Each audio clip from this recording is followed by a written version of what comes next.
trying to make sure that we have the other social media platforms up and running as we expand out to get our message out to more people. So thank you for being a part of the live broadcast. My name is Tamani Mwandani. I am a contributing member of the Black Gold Nation movement. We started in November of 2016, putting things in place to get us to where we are. And we are simply looking for Black people who want to be a part of a movement to make Black people bigger, better, and stronger. We're always about finding the right people, because we understand that without the right people, we can't really make anything happen the way that we want to. And without the right people, no movement is going to move. So we have done a very, very, very good job of finding people in leadership positions nationally and internationally to help us make this thing happen. And we're now in the process of looking for people, more people who can be the link that we need on the ground around the country, in our communities in this country, and worldwide, that are willing, ready, willing, and able to help us make the Black Gold Nation's vision of establishing communities worldwide for Black people that we can own and control, and communities that have influence, value, and power. It is our contention, it is our belief that if we do not have these kinds of communities, then we're going to continue to lose, because other people will be in control of our environment, and we will continue to get what we've been getting. So thank you for being a part of the live broadcast. I am the direct revolutionary product, if you will, of a brother named Cardinal Mbayu Chui out of the Shrines of the Black Madonna, and an indirect product of the teachings of the father of liberation theology, Reverend Albert B. Clegg, or his African name and title as we called him in the shrine, Jaramogi Bebe Ajiman. So thank you guys for being a part. I'm going to zoom down this list, this snapshot of what it means to be Black in America. And then we're going to talk about what we are doing in the Black Gold Nation movement to change our reality of things that we're going through right now, so we can change the trajectory of where we're headed moving forward. So this is a brief snapshot of what it means to be Black in America in 2019. The bottom 50% of our households are worth less than $1. We got more brothers in prison in America than we have women incarcerated worldwide. Again, there are more brothers in prison in America than there are women incarcerated worldwide. That is by design. Our farmers, Black farmers, are still being discriminated against by the U.S. Department of Agriculture. They still can't get loans, still can't get subsidies like the white farmers do, which makes it that much more difficult for them to get their product to market. The USDA, via the usage of GMOs, genetically modified organisms, is seeking to replace how natural and organic foods are grown to control the food we consume globally. The question that we need to ask ourselves as a melanated group in this country is that if they, the USDA / the American power structure or power elite, if they can control the food globally, will they poison or deny us what we need to survive? They've most certainly done that before in the past, and that should be a testament that they could do it again. And we're already being poisoned by a lot of the foods that we eat because of what they spray on the food and how the food is raised and grown. Food deserts, which is defined as an area that has limited access to affordable and nutritious food, exists in almost every predominantly Black community in this country. That's a very important point to know, especially as it relates to tonight's Survival Summit community meeting webinar. Automation, artificial intelligence, and machine language is replacing millions of jobs. The White House just removed 3 million people from food stamp rolls, and most of you may know that there are more white people on food stamps than Black people, but that does not mean that a large majority of our people won't be affected by them being removed from the food stamp rolls. Purge activity, which is defined as assassinations, murders, kidnappings, organ and sex trafficking, and crimes committed by other people in Hollywood level type masks and gloves, is happening in and around every Black community in this country. Again, purge activity is taking place in every major Black community in this country worldwide, and that purge activity is defined as assassinations, murders, kidnappings, organ and sex trafficking, and crimes committed by other people in Hollywood style, Hollywood caliber masks that look like Black people and gloves that look like Black people's skin. And that kind of thing is happening right now in this country nationwide.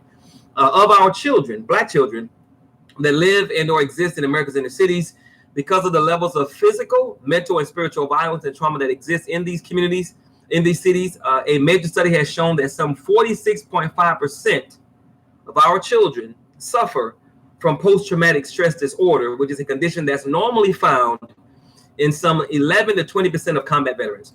So our children, Black children, African-American children, melanated children, ADOS children, are suffering from post-traumatic stress disorder, a condition that's found in combat veterans. Our children are suffering twice as much as people who have been to combat. Our children, Black children in America's inner cities, are suffering from post-traumatic stress disorder in numbers that are double people who have actually gone to combat. And of course, that is an issue for us that we have to deal with. This makes it very difficult for our children to learn like other kids learn, to build relationships. It makes them more susceptible to depression, drug use, and suicide. This, again, is a brief snapshot of what it means to be Black in America. Portland police digitally removed tattoos from a Black man's face to make him look like a suspect, and that man was eventually charged with a crime that he did not commit. Portland police digitally removed tattoos from a Black man's face to make him look like a suspect, and he was eventually found guilty of that crime, which he did not commit. Over 900 white supremacist organizations are in existence right now in America, many of whom are training for a race war. That's another issue that we have to deal with. Over 900 white supremacist organizations that have been organizing against our best interests for a very long time. Many of them are training for a race war, which of course is a problem for us because we're not training for one. Not necessarily, not that means that we are looking for a race war, but if we know that there are groups out there training for one, and we know via their actions, their verbiage, their history that they are anti-Black, then we should at least be training to defend ourselves from such a war if that were to happen. And of course, we are not, which is a problem for us. There have been 291 mass shootings in America since the beginning of the year. 2 weeks ago, that number was at 255. And now it's at 291, and there are going to be more. The Department of Homeland Security and a recent study has found that state and local law enforcement agencies nationwide have been infiltrated with neo-Nazi members and started secret terrorist cells developed to terrorize the Black and Latino people. So law enforcement agencies nationwide have been infiltrated by neo-Nazi organizations, and within these police departments, these neo-Nazi members have created terrorist cells designed specifically to terrorize Black and brown people. And when you couple that with the fact that there are over 900 of these type organizations in America, and you couple that with how many Black people, unarmed Black people, are killed, it's not a leap to see what's happening in America's law enforcement agencies nationwide as it affects Black people or people of color. The Donald Trump administration under Jeff Sessions has reinstituted the privatizing of federal prisons, which means there's a profit motive. Under President Trump, the FBI's official counterterrorism priorities have included, quote, Black identity extremists, anti-authority extremists, and animal rights environmental extremists. The Donald Trump administration and every administration prior, not just the Donald Trump administration, but every administration prior to Donald Trump has refused to label and pursue domestic terrorism by white identity extremists on the same level that they pursue domestic terrorism by foreign terrorists. So what that means is that you have the FBI ignoring all of the evidence that points to white identity extremists being terrorists in this country. Since 9/11, there have been more acts of domestic terrorism committed by white identity extremists than any other group on this planet since 9/11. But the U.S. government has not listed those organizations as terrorists like they do foreign terrorist entities, and they have chosen to ignore them, which of course makes it that much more difficult for us in this country, people of color, to be safe, which is another issue that we have to take care of, defending ourselves from these organizations. Approximately 25.4% of the American population in the United States identify as evangelical Christians, and over 25% of them, some 20 million people, support Donald Trump. That's important for us to know, not because of Donald Trump, because he's only one man, but when you have one man who has proven himself to be a liar, to be a racist, to be a misogynist, to be a bigot, and he's supported and followed by 20 million people who call themselves Christian, but ignore every non or anti-Christian thing that this man does, that is a problem for us. We know that these, from these 290 plus mass shootings that have taken place since the beginning of the year, a lot of them have had manifestos or have quoted statements that they got from Donald Trump, because they believe that Donald Trump is their supporter or has their back because of the things that he's done and the verbiage that he's used. That is the problem for us, because just like Hitler was only one man can do nothing. But when that one man is supported and followed by millions of people, it becomes a problem for the people that that man has a problem with. So it's a problem for us in this country that Donald Trump is supported by 20 million plus people who call themselves Christians, but only in name. Their deeds are most certainly not Christian. We have 100 conservative think tanks that are focused on maintaining white power and white supremacy. It's a problem for us because we don't have any think tanks that are focused on the same thing. We got to deal with a criminal justice system that's always been unjust, a bail bond system that's always been unfair and unjust, an education system that's never probably educated my generation. I'm 48 years old. My parents' generation, every generation prior, and our children now. An education system that has never prepared children of color to live in a world that's anti-black, which is why it's so important that the community steps up and we educate our own. A school-to-prison pipeline is alive and well, highly functional, a multi-billion-dollar prison industrial complex that you can buy stock in. So if you can buy stock in the U.S. penal system, then what's the commodity? Is it really about law enforcement and law and order and punishment, which it is not? It's about physical labor, which is business, which is money. Redlining, gerrymandering, and gentrification, which is political power working against us for other people, and not helping us to move forward. That's why it's so critically important that we have political power, but not just in a way that we come together to vote on voting day because some group has told us this is who you need to vote for. We need to have a political machine, a political system, a political strategy that works year round to ensure that we're building power for ourselves, moving forward for ourselves, and we have things in place that will allow us to own and control our environment. Over the past decade, annual estimates of the number of gangs that exist in America is at 27,000. Another issue for us because our people are not just being preyed upon, exploited, and oppressed by anti-black forces. A lot of our communities, a lot of our people are being preyed upon, exploited, oppressed by people of color. So we have to deal with gang members who look like we do, black people or brown people, terrorizing our own people. So we have to defend our people from our people, which is sad, but it's the reality. It's been 5 years since Flint, Michigan had safe water to drink, bathe in, and use.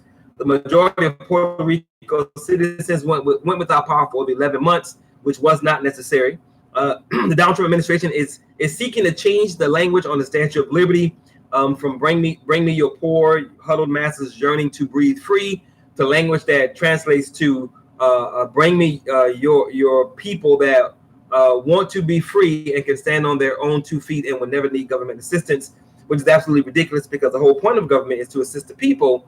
But of course, America is changing, and they do not want people of color coming to this country, and they do not want people of color increasing the number of people of color that already live here. And again, that's because America is changing. And lastly, the Donald Trump administration has repealed civil rights protections all across the country in HUD, which is fair housing, commerce, which is business, and in many other governmental departments. So that is a brief snapshot of what it means to be Black in America. Very, very, very important for us to know, understand, and realize that, because if we don't know and understand our reality in this country, we're going to continue to act as if nothing is wrong. We're going to continue to act as if our lives aren't in jeopardy. We're going to continue to act as if our rights are cemented and will never be in a position to be taken away from us or repealed or lessened. We have to understand the reality of where we live in America. We have to understand what's going on, who's doing it, how it's being done, and the short, mid, and long-term implications of these actions. If we don't stop playing checkers and start chess, like those that seek to keep us in a permanent class of a second-class citizens, if we don't start playing chess like they do, then not only are we going to continue to lose, but our chances of turning this thing around so that we can start winning some of these battles that we're currently losing, but we can ultimately win the war that we're born into. Black people are born into a war in this country that we did not start. We're 200 plus years behind on preparing for the war. We have to educate the majority of our people to the fact that we are in a war and we are surrounded on every front. This reality is not a reality that we created. This reality is not a reality that we helped put in place. This reality is not going anywhere if we don't do something specifically, methodically, intentionally, religiously to ensure that we push back against everything that's happening to our people that has created such an anti-Black reality, both in America and around the world. The non-Black, non-melanated world has attacked the Black and or melanated world, and the Black or melanated world has lost on almost every front. We've lost, but we're still here. A lot of us are still critically thinking and operating on extremely high levels, and it is incumbent upon those of us that are still doing that, still critically thinking, or either unafraid or want to allow our fear to stop us, and still want to do something. Those of us that have those three traits absolutely must step up to take care of our people who have given up, to take care of our people who aren't critically thinking, who can't critically think, to take care of our people who are afraid, to take care of our people who may want to be a part of something positive but don't know what to do, and most certainly don't know how to do. And that is what the Black Gold Nation movement is all about. What we are trying to do is deliver to our people proven solutions as it relates to all the different ways we're being attacked in and around our communities. We understand, the members and supporters of this movement, we understand that we are born into a war. And just like any war, if you don't have the right people in place to fight the war, you're going to lose the war. So we've always been about finding the right people in leadership positions, both nationally and internationally, and finding the right people locally who want to help us make those national plans from the national leadership become a reality in every Black community in this country, or in every community where at least I live. We have some very, very, very, very phenomenal people in this organization who are ready, willing, and able to put Black people in a position to win. But we can't put Black people in a position to win if Black people aren't ready to be in the position to win. I post almost every day on Facebook trying to tap into the consciousness of my people. I post almost every day on Facebook trying to find more Black people to assist us in what we're trying to do here. And it's obvious to me by some of the reactions that I get, some of the responses that I get, that not all of us are ready. Some of us have given up. Some of us have no faith. And some of us just simply have too much faith in white people or the American government, which is absolutely phenomenal, that everything is going to be okay. And of course, I ignore those persons who respond in those ways. I keep on moving, because it's not about those that don't see it, or those that have given up, or those that don't have any faith, or those that don't believe. It's about those that do have all of those things. So tonight we're going to have our fourth community meeting webinar dealing with one of the ways in which our people are losing and are being targeted for destruction, which is agriculture. We absolutely must be able to feed ourselves independent of anybody else's process and or systems. And we have to be able to create industry from that process so that we can not only learn how to feed ourselves, but we can train and employ ourselves in that endeavor. If we don't do that one thing, along with a bunch of other things we also need to do, we're going to continue to lose. So tonight at 6:30 p.m. Central Standard Time, we're going to have our fourth Black Gold Nation, Black Church, and Black Organization Survival Summit topic, which is agribusiness, feeding ourselves for the next 100 years and creating a process and creating industry from that process. The keynote presenter is Brother Robert Harding, who has 20 plus years of doing what he is doing for the Black Gold Nation. He's a small business owner. He's a scientist. He's been growing food since the mid to late 70s. The brother knows his stuff. Like all of our leadership in this organization, the brother knows his stuff.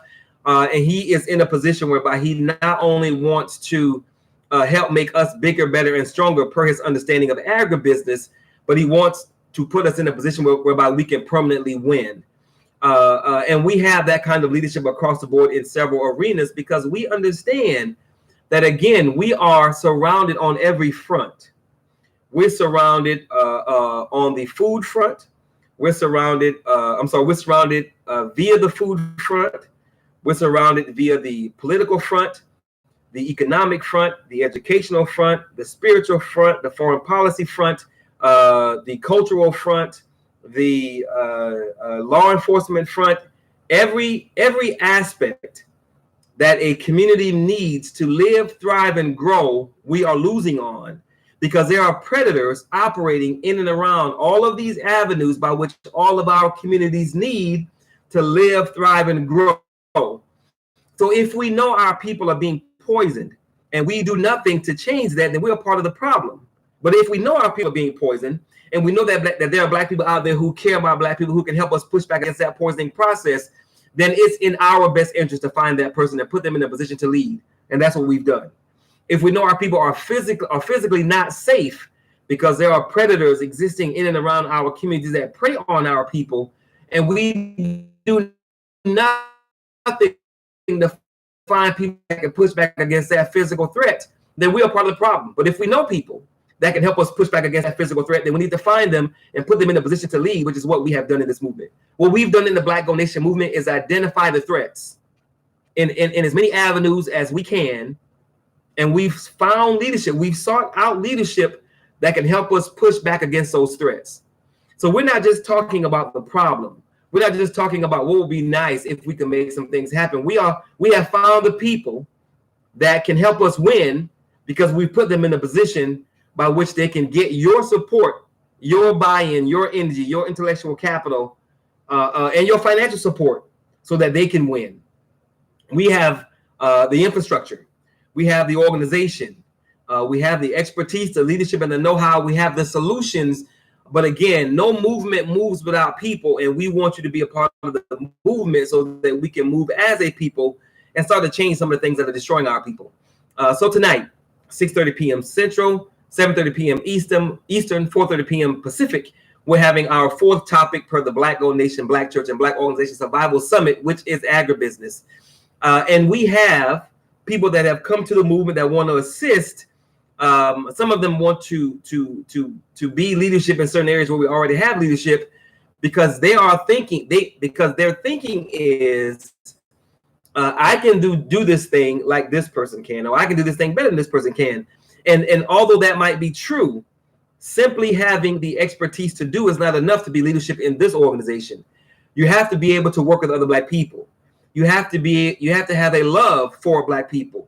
You have to be ready, willing, and able to do for Black people and not get paid right now because we don't have the money to pay you right now. If your motivation for wanting to be a part of this movement is so you can make money off your people, then this is the wrong movement for you. If your motivation to be a part of this movement is simply economic, because you see Black people as a profit center only, then this is the wrong movement for you. We will most certainly, without a doubt, generate revenue that will allow us to not only pay our leadership what they're worth plus, but we'll be able to get bonuses. We'll be able to pay our Black Gold ambassadors. We'll be able to fund currently up and running businesses, Black businesses that are profitable, help them expand and grow. And we'll be able to invest in ideas that Black people have, both in this country and around the world, so that we can all move forward and live, thrive, and grow and be bigger, better, and stronger. Our problem is not economics. It's not the money. That's not the issue, because we have money. Our problem is not intellectual capital, the know-how, because we have Black people that know how to do what needs to be done. Our problem isn't physical, because we have just as much strength and or physicality as anybody else. And our problem is most certainly not spiritual, because I know of no other people that have a spiritual past as long as African people. And we're almost certainly not deficient in spirituality. That's probably where we're strongest. So our issue is not intellectual, it's not physical, it's not economic, it's not spiritual. Our issue is mental. Our issue is psychological. Our issue is we have yet to make up our minds that we will not be stopped. We have yet to make up our minds that we are going to do this by any means necessary. We have yet to make up our minds that we are not going to lose, and we're going to put everything we can into this Black basket so that we can win. Once we do that, once enough of us do that, decide that we won't be stopped, decide that the only end result is us winning and being in power in our own communities that we can own and control, it's only then that we're going to win. And we're trying to find more people like that. So tonight, 6:30 p.m. Central, 7:30 p.m. Eastern, 4:30 p.m. Pacific. If you are not busy, we would love for you to be a part of this community meeting webinar. Our keynote presenter is Brother Robert Harding, who is over our agribusiness department in the Black Gold Nation movement. And he's going to talk to everyone, talk to us about his solutions, his techniques, his answers to ensure that we no longer have food deserts in the majority of our communities. On the brief snapshot, the list of what I read in the beginning of what it means to be Black in America, I read that there are food deserts in 95% of Black communities in the country. We have the power to reverse that. We have the power to not only reverse that, we have the power to reverse, replace it with something that's bigger, better, and stronger, and then create industry from that process so that it never has to go back to us being poisoned by other people. We have the ability to do every single thing we need to do to ensure our people, our children, our children's children are in a position to win. And that is our ultimate goal in this organization, to put Black people in a position to win. And we have, again, every single thing we need to make that happen. And all we need is more input and support from people like you, which is why we do what we do. So if you want more information about the Black Gold movement, go to our main website, blackgoldnation.com. Click on about, read the mission. If you like the mission, if it makes sense to you, go to our events website, Black Gold-Wakanda Rising. Click on presentations and RSVP for our introductory presentation, A Gathering of the Tribes. That will give you an overview of what we're doing.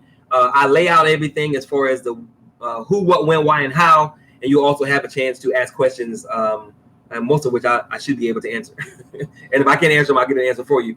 If you like what you see on the main website, blackgoldnation.com, you like what you see on the events website, Black Gold-Wakanda Rising, and you've already registered for a presentation, which we have an introductory presentation that we have Monday, Wednesday, and Friday. Today is Wednesday. We have the Survival Summit event tonight. If you want to register for that, click on the same presentation link. Scroll down to the first event that's shown, which is tonight, and you can register for that. It's only $4 per event because we're trying to fund the national departments that these national leaders are in charge of. If you want to support us now, moving forward, you can click on support on the same events website. Scroll down to that subscribe button. It's only $4 per month that we ask of our people to give so that we can move forward. We want to take a page out of the movie Black Panther's book. If enough Black people give a small amount of money in large enough numbers, we'll have enough money to make some things happen on a very major level in our communities nationwide. Most of us don't know that movie, Black Panther, made over $1 billion the first month. And the conservative estimates are that people of color gave 75 to 80% of that $1 billion in that first month, which is $750 to $800 million that we gave to a movie in 1 month, money that we still have. The question that we are posing to our people is that what if we pretended that the lives of Black people was the movie Black Panther? What if we pretended that the Black community was the movie Black Panther? What if we pretended that Black children were the movie Black Panther? And we gave to Black communities, we gave to Black people, we gave to Black children the kind of money we gave to the movie Black Panther in the tune of $750 to $800 million per month. What could we do with that kind of investment capital? What could we change? Who could we employ? Who could we train? What could we push back against? What could we build both here in America and abroad? With that kind of money coming into an organization that only focuses on Black children and Black people, Black communities, with that kind of money coming into an organization that has the right leadership, has the right message, mission, program, and training, with an organization that has the right people on the ground nationwide and around the world, there's nothing that we can't do. Because with that kind of money, you can simply invest it and grow it and fund not only businesses and business ideas, but you can also change the way your community looks, how it functions, and what it produces with that kind of investment. And that kind of investment, you know, that like I said, the movie Black Panther, that might be $20, $25, $30 a month from enough people. We're talking about 4, which is still enough money to do what we need to do if you have enough people on board. One example of some of the things that we could do if we had enough people, the simplicity of it economically. If one Black person goes out and get another Black person, and these 2 Black people who care about Black people go out and get 2 more, those 4 go out and get 4 more, that 8 go out and get 8 more, that 16 go out and get another 16. If we do that for 28 days, one Black person getting one Black person for 28 days, by the end of that 28th day, if all of those people gave $4 per month, one getting one for 28 days, all of them gave $4, that would be over $500 million. One getting one for 28 days, everybody giving $4. That's how simple it is for us to raise the kind of money we need to move our people forward. If only 10% of those people, there's one getting one at the end of 28 days, if only 10% of those people gave 5 minutes a day, we'd have over 1 million hours of time that we could put to use to create something for ourselves and our children moving forward. The only thing we lack is organization and connectivity and the decision to do. Once we get organized, once we're connected, and once we decide to do, the only thing that can stop us is a higher power. And I personally don't believe that a higher power is against us and not on ours. Once we get organized, connected, and we decide to do, it's checkmate. It's just a matter of putting things in motion. So thank you guys for being part of the live broadcast. I sincerely appreciate it. Please share this with 5, 10, 15, 20 Black people, because again, no movement moves without people, and we want to have as many people involved with tonight's Survival Summit as possible. If you missed last week's topic, which was Dr. Akua talking about the importance of spiritual healing, psychological trauma, making ourselves better so that we can create a better people, let me know. I will give you access to the video because she did an absolutely phenomenal job, just like Brother Craig Lee did a few weeks prior. Again, I am telling you that we have some absolutely God-sent leadership in this organization that know what they're doing in the critical areas that they are over, and all of them simply want to put our people in a position to win per what they do. Once we get enough people who are part of what we're doing, then we will not be stopped, because we will simply have too much going on for ourselves, and of course we want you to be a part of that.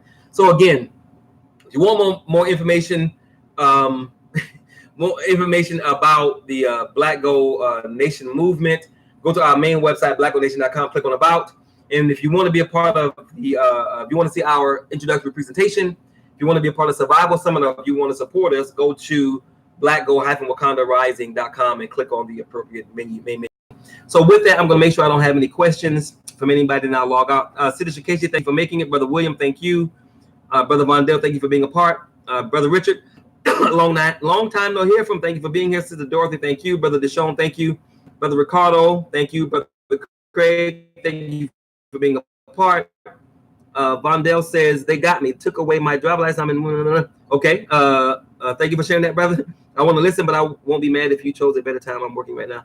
Okay. Brother Dale, thank you for being a part. Brother Vondell, I don't realize. Amen, brother. You're right. Sister Kathy, thank you. Brother Sayum, thank you for being a part. Sister Nanyamka, thank you. Brother Vondell says, funk you here. I don't know what that means.